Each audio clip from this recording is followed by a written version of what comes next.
Hello student, welcome to our YouTube channel sermon lecturer. And आज हम आप लोगों को बताने वाले हैं क्लास 10 हिंदी का महत्वपूर्ण प्रश्न। अगर आप लोग इस वीडियो को लास्ट तक देखोगे तो आप लोगों को 5 नंबर तो बिल्कुल पक्का ही होने वाला है। तो वीडियो को लास्ट तक देखना, वीडियो को लाइक जरूर करना, अपने फ्रेंड्स के साथ शेयर जरूर करना। अगर चैनल पर नए हो ना तो सब्सक्राइब कर लेना।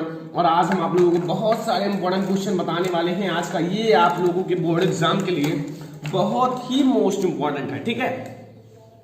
तो चलिए देखते हैं इन सारे क्वेश्चंस को। जैसे क्वेश्चन नंबर फर्स्ट है, आप लोगों को दिख रहा है।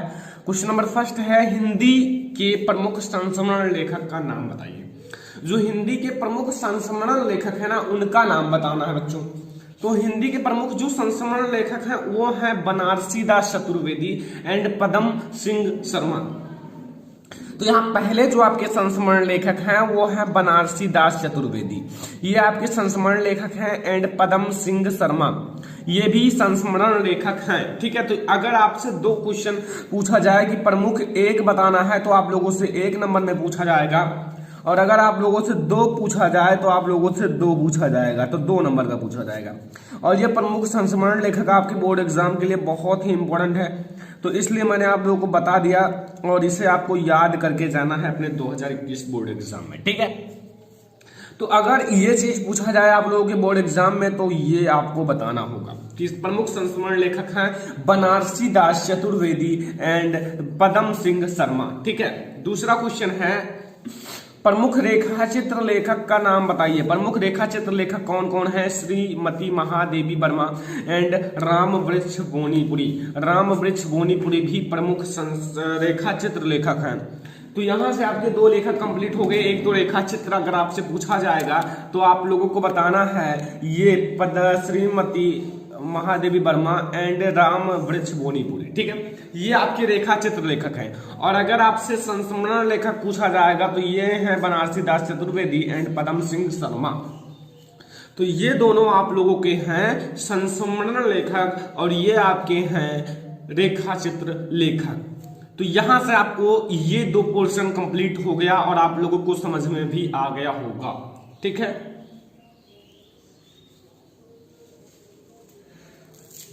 तो चलिए बढ़ते हैं अब आगे।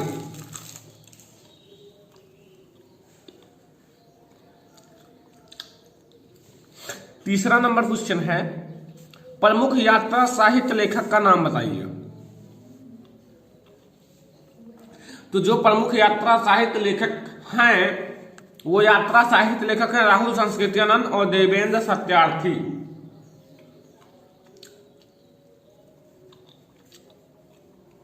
कौन कौन है? राहुल संस्कृत्यानंद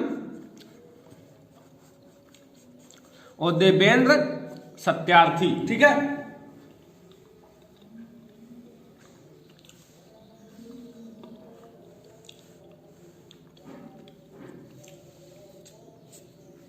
क्वेश्चन नंबर 4, हिंदी के प्रमुख एकांकीकार रचना बताइए। प्रमुख एकांकीकार जो लेखक हैं, एकांकीकार कर दिया है ना, तो इसीलिए वो आपके लेखक और उनकी रचना का भी नाम बताना है। तो प्रमुख एकांकीकार कौन है और उनकी रचनाएं क्या क्या हैं वो सब आप लोग समझ जाओ। Number first, doctor Ram Kumar Verma, जिसे एकांकी का प्रवर्तक माना जाता है, जिसका है दीपदान रचना। क्या है? दीपदान। दूसरा है उपेंद्र नाथ, जिनकी रचना है तौलिए, ठीक है। तो ये आपको समझ में आ गया। चौथा क्वेश्चन जिसमें पूछा गया है हिंदी के प्रमुख एकांकीकार रचना तथा एकांकीकार तथा रचना का नाम बताना है, ठीक है। तो सब कुछ समझ में आ रहा है। अगला क्वेश्चन है, मुंशी प्रेमचंद्र जी की चार उपन्यास का नाम बताना है, क्योंकि जो मुंशी प्रेमचंद्र जी थे ना वो उपन्यासकार के रूप में जाने जाते थे, ठीक है। तो अब इनकी 4 उपन्यास का नाम बताना है। तो उसमें से आप लोग पहला गोदान है, दूसरा है गबन, तीसरा है सेवा सदन, चौथा है निर्मला। अब बात आती है इसमें से कौन सा ज्यादा इंपॉर्टेंट है जो आपके बोर्ड एग्जाम में पूछा जा सकता है। चारों में से जो ज्यादा इंपॉर्टेंट है वो कौन से हैं, ठीक है। तो अगर इन चारों में से देखा जाए तो पहला आपका मोस्ट इंपॉर्टेंट है और ये सेवा सदन भी आपके बोर्ड एग्जाम के लिए मोस्ट इंपॉर्टेंट है, पूछा जा सकता है इन दोनों में से। ठीक है, तो यहां से आपको ये दोनों जरूर कंप्लीट कर लेना है कि जो मुंशी प्रेमचंद जी का उपन्यास है तो आपको पूरा कंप्लीट हो जाना है। गोदान गबन सेवा सदन निर्मला, एक प्रकार से लगता है कि लाइन से लगा हुआ है, जैसे 1 2 3 4 वैसे कहे तो गोदान गबन सेवा सदन निर्मला। ठीक है, तो ये आपके 5 क्वेश्चन हो गए कंप्लीट। अब हम लोग बढ़ेंगे आगे। अगला क्वेश्चन है, हिंदी के 2 प्रमुख आत्मकथा लेखक का नाम बताइए। हिंदी के 2 प्रमुख आत्मकथा लेखक का नाम बताना है। आत्मकथा जो मतलब आत्मकथा लेखक होते थे। ठीक है, आप लोगों ने सुना होगा कि क्या भूलूं क्या याद करूं, ये किस विधा पर है, ये आप लोगों ने सुना होगा और काफी इंपॉर्टेंट क्वेश्चन है। तो आप लोगों के बोर्ड एग्जाम में कई बार पूछा गया है, क्या भूलूं क्या याद करूं किस विधा की रचना है। तो वो था आपका आत्मकथा विधा। कौन सी विधा है, यही विधा है आत्मकथा। लेकिन इसके लेखक कौन है, आत्मकथा विधा। ठीक है, और अगर क्या भूलो क्या याद करूं इसके लेखक पूछा जाए तो आप लोगों को बताना है हरिवंश राय बच्चन। कौन है, हरिवंश राय बच्चन। तो यहां से आप लोगों का ये जो है ना, इसमें आपके 2 लेखक का मैं नाम बता देता हूं। इसमें पहला है डॉक्टर राजेंद्र प्रसाद, जो कि डॉक्टर राजेंद्र प्रसाद जी हैं। दूसरा है बाबू गुलाब राय। बाबू गुलाब राय भी एक आत्मकथा लेखक हैं। ठीक है, बाबू गुलाब राय। ठीक है स्टूडेंट, मैं इसमें छोटा छोटा क्वेश्चन अभी ले रहा हूं। ठीक है, जो कि आपके बोर्ड एग्जाम के लिए मोस्ट इंपोर्टेंट है। एंड अगला क्वेश्चन है, गिरती लिखा हुआ है, दीवारें किस विधा की रचना है। गिरती दीवारें किस विधा की रचना है। तो विधा इसमें बताना है, जैसे आपकी बहुत सारी विधाएं होती हैं, नाटक, निबंध, कहानी, उपन्यास एंड आत्मकथा, ये सब विधाएं हैं। लेकिन इसी में से ये किसी एक विधा की रचना है, जो मतलब ये आपका जो है नाटक बनाया गया था इस पे, तो ये नाटक विधा की रचना है। जैसे नाटक कोई जैसे नाटक लिखता है, कोई उपन्यास लिखता है, कोई कहानी लिखता है, कोई निबंध लिखता है, तो मतलब वैसे कोई अपना आत्मकथा लिखता है, ऑटोबायोग्राफी भी लिखता है। ठीक है, तो मतलब जैसे जो लिखा हो वही बताना। जैसे ये निबंध था तो ये नाटक था, ऐसे बहुत सारे लोग निबंध लिखते हैं। ठीक है, तो वही चीज यहाँ डिटेल में बताना है। ठीक है, अगला है जहाज का पंछी के लेखक लिखिए का नाम लिखिए। तो जहाज का पंछी, इसके लेखक कौन है। तो यहां आपको दिख रहा है स्टूडेंट, इलाचंद्र जोशी। इलाचंद्र जोशी। ठीक है, समझ में आ गया 8वां क्वेश्चन, इलाचंद्र जोशी। अगर आपसे कोई पूछे जहाज का पंछी के लेखक कौन है तो आपको कोई दिक्कत नहीं लेना है, बता देना है इलाचंद्र जोशी। ठीक है, अगला क्वेश्चन, रानी केतकी और कलम का सिपाही के रचनाकार हैं। काफी बढ़िया क्वेश्चन है। रानी केतकी का नाम आता है एंड कलम का सिपाही मैंने कई बार बताया भी है, जिसके लेखक हैं अमृत राय। इस चीज को मैंने कई वीडियोस में डिटेल में बताया है, लेकिन रानी की केतकी मैंने नहीं बताया है। इसके लेखक है मुंशी ईसा अल्लाह खां। ठीक है, तो ये आपके दोनों कंबाइन होकर अगर आएंगे तो आपके 2 मार्क के आएंगे, और अगर एक आएगा तो 1 मार्क का आएगा। बस यही आपका अंतर है। ठीक है, प्रश्न नंबर 10 है, जयशंकर प्रसाद जी की जो 2 नाटक का नाम लिखिए। तो जयशंकर प्रसाद जी की चंद्रगुप्त स्कंदगुप्त भी 2 नाटक हैं, चंद्रगुप्त स्कंदगुप्त। लेकिन मैं दूसरा लिख दिया हूं, जो है आपका अजात शत्रु। क्या है, अजात शत्रु भी इनकी एक रचना है। एंड यहाँ आपका ध्रुव स्वामिनी, ये भी एक इनकी नाटक है। ठीक है, तो यहां से आपको दोनों को ये याद कर लेना है, अजात शत्रु एंड ध्रुव स्वामिनी। जयशंकर प्रसाद जी का जीवन परिचय भी मैंने ऑलरेडी पढ़ा दिया है। ठीक है, तो आप लोग देख लेना। ठीक है, एंड अगला क्वेश्चन है ये प्रश्न नंबर 11, अज्ञेयी की किसी एक रचना तथा विधा का नाम बताइए। अज्ञेयी जी का नाम सुना है, राहुल संस्कृत्यानंद अज्ञेयी। नहीं, राहुल संस्कृत्यानंद अज्ञेयी नहीं है। आई होप कि सच्चिदानंद हीरानंद वत्सेन अज्ञेयी होगा। ठीक है, तो इनकी एक रचना का नाम लिखना है और ये भी बताना है वो किस विधा पर है। तो इनकी एक रचना है शेखर एक जीवनी। ये कौन सा ढांचा बन गया। ठीक है, शेखर एक जीवनी, और वो विधा है उपन्यास विधा। कौन सी विधा है? उपन्यास विधा। तो मैंने कई सारे क्वेश्चन इसमें कंबाइन किए हुए थे, 11 क्वेश्चन मोस्ट इंपोर्टेंट है जो आपके बोर्ड एग्जाम के लिए, ठीक है, और मैंने इसमें बता दिए हैं। और आई होप कि आपको पसंद भी आ ही गया होगा, क्योंकि ऐसा आप लोगों को कोई नहीं बताएगा। मैंने कम समय लिया है, क्योंकि कम समय में आपकी ज्यादा बेहतर तैयारी हो जाए तो ज्यादा बेटर है, क्योंकि जितना कम समय में आपकी अच्छी तैयारी हो जाती है उतना ही अच्छा होता है, ठीक है। ये हम लोग देख लेते हैं। देखो, उपसर्ग में क्या है? उपसर्ग, उपसर्ग मतलब आगे जोड़ना है आप लोगों को। उप मतलब आगे, मतलब ये अन जो है ना, अन आगे जोड़कर कोई चीज बनाओ। अगर उपसर्ग की सटीक परिभाषा देखा जाए तो वे वर्ण या वर्ण समूह जो किसी शब्द के पहले जुड़कर उस शब्द के अर्थ की विशेषता उत्पन्न कर देते हैं और उसके अर्थ को बदल देते हैं, उपसर्ग कहलाते हैं। जैसे अन जो है ना, अन आपको आगे जोड़ना है, ठीक है, और अन अगर आप लोग आगे जोड़ोगे तो आप लोगों का बहुत ही अच्छा चीज जो बने, मतलब शब्द बने, उसे लिख देना है। जैसे अन, तो बहुत सारी चीजें हैं। जैसे अन है तो अन में आप लोग अनंत भी लिख सकते हो। ये अनंत, अन आगे जुड़ गया ना बच्चों, बस। एंड अगला देख लो,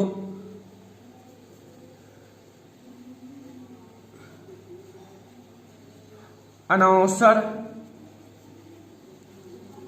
ये भी आपका है। एंड अगला देख लो, अनर्थ, अनर्थ भी आगे सब जगह अन जुड़ा है ना, अन अन अन, ठीक है, बस। अब आता है सेकंड नंबर अनु। अनु का क्या होगा? अनु का जैसे अनुरूप, क्या होगा? अनुरूप, ठीक है। एंड आप लोग अनु का लिख सकते हो अनुभाव,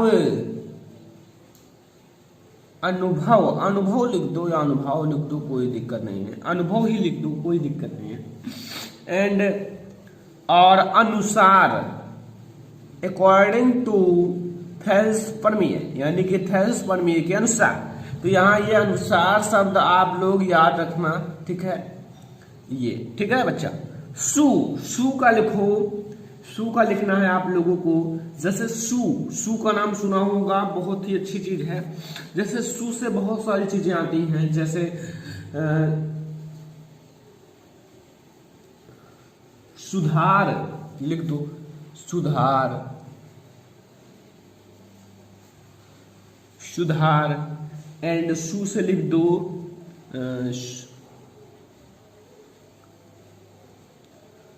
सुलभ, जिसमें ऐसा ढूंढता हूं ना कि आप लोगों को ज्यादा बेटर लगे, और मैं अपना मतलब माइंड लगाकर ढूंढता हूं, इसलिए थोड़ा समय लग जाता है, ठीक है। मतलब अपने खुद सोच कर मैं इसे बता रहा हूं कि आप लोग ऐसा सोचो और अच्छे से लिख दो, ठीक है। एंड सुभाषित, सुभाषित अब सोच रहे हो सर को कैसे याद आया? सुभाषित ऐसे याद आया ना कि सुभाष रत्नान चैप्टर मैंने पढ़ा है, तो उसी में सुभाषित आया है, ठीक है। तो अब अगला देखते हैं आ, छोटा आ, अरे अनार बहुत सारी चीजें लिख सकते हो छोटा आ से। छोटा आ से मैं अनार नहीं लिखूंगा। अविश्वास,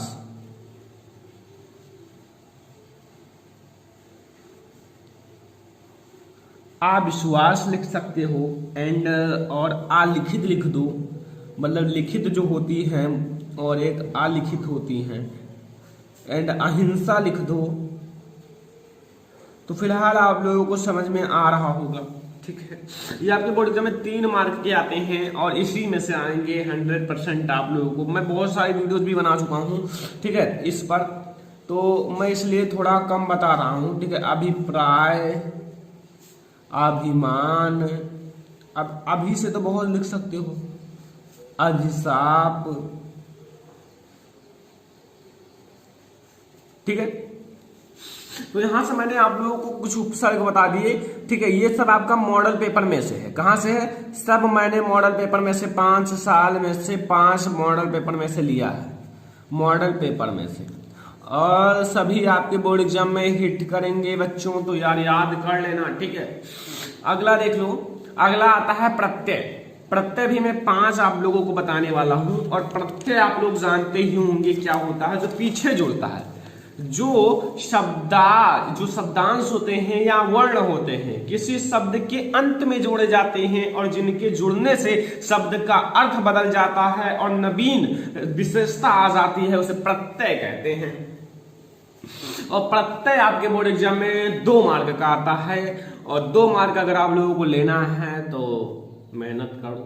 तो ये आप लोगों को 5 बताऊंगा और आप लोग बोर्ड एग्जाम में देखोगे यही आएगा, ठीक है। तो यहां देखो आई आता है ना, तो लास्ट में आई आना चाहिए। तो यहां आप लोग लिख सकते हो चतुराई,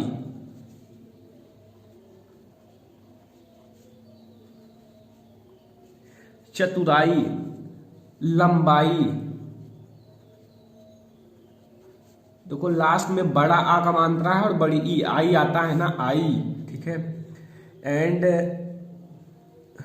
लिखाई, ठीक है। अब आता है त्वा, आधता एंड वा। तो इससे अब क्या किया जाए, इसे भी हम लोग देख लेते हैं ना, लघुत्व, लघुधन उत्त, ठीक है, लघुत्व। एंड महत्व, ये नाम तो सुना ही होगा, महत्वपूर्ण मैंने बहुत बताया है। प्रभुत्व, तो ये आपके त्वा हो गए। अब आता है आवट, बड़ा आ एंड वा एंड ता, आवट। तो लिख दो, क्या दिक्कत है, सजावट, सजावट, लिखावट, सजावट, लिखावट, थकावट, थकावट। अब आता है पन, पा और ना, पन। पन में तो बहुत ही अच्छी बात है, जो आपका बचपन आता है। क्या दिन थे, बचपन। एंड लड़कपन, मैं तो लकड़पन लिखने वाला था, लड़कपन, लड़कपन, भोलापन। तो इसमें लास्ट में सबके पन जुड़ गए हैं, ठीक है। एंड अगला आता है पन, पन। देखो मैंने 2 बार लिख दिया है, तो इससे मैं हटा देता हूं और एक और लिख देता हूं। यहां मैं लिख देता हूं आइन, जो कि एल्काइन समूह जो होता है ना, उसमें लास्ट में जोड़ता है आइन। तो इसमें आता है आइन में आप लोग लिख सकते हो ललाइन, ललाइन, सेठाइन, सेठाइन एंड पंडिताइन। नाम तो सुना ही होगा, सभी का सुना होगा। एंड अब हम लोग बढ़ते हैं पर्यायवाची की ओर। तो स्टूडेंट अब हमारा पर्यायवाची आता है। पर्यायवाची आप लोगों के बहुत सारे हैं, 10 मोस्ट इंपोर्टेंट हैं, जो आपके बोर्ड एग्जाम में जरूर हिट करेंगे। पहला है आंख। आंख का पर्यायवाची शब्द क्या होता है, नेत्र। नेत्र तो आप लोग जानते ही होंगे और तुरंत याद कर सकते हो, नेत्र। एवं एक और होता है नयन। क्या होता है, नयन। ये भी पर्यायवाची शब्द है। 2 बता देता हूं, 2 ठीक है। एंड अगला है कमल। कमल का पर्यायवाची शब्द क्या है, ये तो आप लोग जानते ही होंगे, कई बार पढ़े होंगे, ठीक है। तो इसका पर्यायवाची शब्द आप लोग नाम लिख लो, पंकज। बहुत सारे बच्चों का नाम होगा पंकज। एंड एक नाम और लिखते हैं, जलज लिखते हैं, ठीक है, जलज, जलज, ठीक है। तो ये आपको 2 समझ में आ गए। अगला है कामदेव। कामदेव का जो होगा ना, वो आप लोग लिख लो मदन, मदन, मनोज, मदन एवं मनोज। कामदेव का, किसका, कामदेव का। चौथा नंबर क्वेश्चन है नदी। नदी का आप लोग तो लिख ही सकते हो, बहुत इजी है। जल माता लिख दो, क्योंकि नदी जो होता है ना, जो मतलब जल से प्यासे होते हैं उसके लिए माता के समान होती है, अर्थात जल माता। एंड आप लोग लिख दो नद, मात्रा हटा दो, ठीक है, नद, नदी का बड़ी का मात्रा हटा दो। देखो अब आता है बादल। बादल का आप लोग क्या लिखोगे, सोचो क्या लिखोगे बादल का। बादल का होगा, देखो ये जो है ना, ये जलज का जलद कर दो, जलदा, जलद, ठीक है, याद रखना बच्चों, जलद होता है बादल, और जलज अगर कर दिया जाए तो वो होगा कमल। और मेघ, मेघ, ठीक है, बादल का मेघ होगा और जलद। माता, माता का क्या होगा, तो माता का होगा जननी, जन्म देने वाली, अर्थात जननी, ठीक है। एंड मैया या फिर माँ लिख दो, और इनका 3 से 4 बनता है कि माता वेरी इंपॉर्टेंट है, ठीक है। एंड मैया, बस 3 ही रहने दो, क्या दिक्कत है, ठीक है। तो ये आप लोगों को समझ में आ गया माता का। एंड अगला है हाथी। हाथी का क्या होगा, हाथी का होगा बच्चों, हाथी का आप लोग जानते होंगे, एक तो जानते होंगे जो कि संस्कृत में पढ़ते होंगे, गज। क्या पढ़ते होंगे, गज, ग और ज, गज। लेकिन उसमें क्या पढ़ते होंगे, गजा, ठीक है। एंड मतंग, हाथी होती है मतंग, किसी की चिंता नहीं होती है, मतंग रहती है अपने आप में। सूरज, 8वां है सूरज। सूरज का तो बहुत सारे बच्चे जानते होंगे, भानु, भास्कर, दिवाकर, प्रभाकर, सब तो होता है। तो यहां मैं सूर्य पहले लिखता हूं क्योंकि ये मोस्ट इंपोर्टेंट है, सूर्य। एंड आप लोग और लिख दो, क्या दिक्कत है, भानु लिख दो, भानु प्रताप सिंह, ठीक है, भानु। एंड वायु, वायु का आप लोग तो बहुत सारा कुछ जानते होंगे। वायु का क्या है, पवन, पवन लिख दो, और हवा लिख दो, पहले हवा लिखो क्योंकि हवा के नाम से ज्यादा जाना जाता है। एंड पवन, ठीक है। अगला है पृथ्वी। पृथ्वी का क्या होगा, पृथ्वी का होगा वसुंधरा। क्लास 12 में पढ़ोगे वसुंधरा। इसकी कोख में हजारों वर्षों से बहुत सारे जेवरात पड़े हुए हैं, ठीक है। एंड भूमि, भूमि भी होता है। तो कुछ मैंने आप लोगों को बता दिए हैं मोस्ट इंपोर्टेंट क्वेश्चन जो आप लोगों के बोर्ड एग्जाम के लिए मोस्ट इंपोर्टेंट है। इसमें मैंने इतना मोस्ट इंपोर्टेंट क्वेश्चन बता दिए हैं। तो अगर ये वीडियो पसंद आए, वीडियो को लाइक करना, शेयर करना अपने फ्रेंड्स के साथ। अगर चैनल पर नए आए हो तो सब्सक्राइब कर लेना, क्योंकि ये सारे वीडियोज आपके बोर्ड एग्जाम के लिए वेरी मोस्ट इंपोर्टेंट हैं। तो वीडियो को शेयर कर देना अपने फ्रेंड्स के साथ। Thanks for watching this video.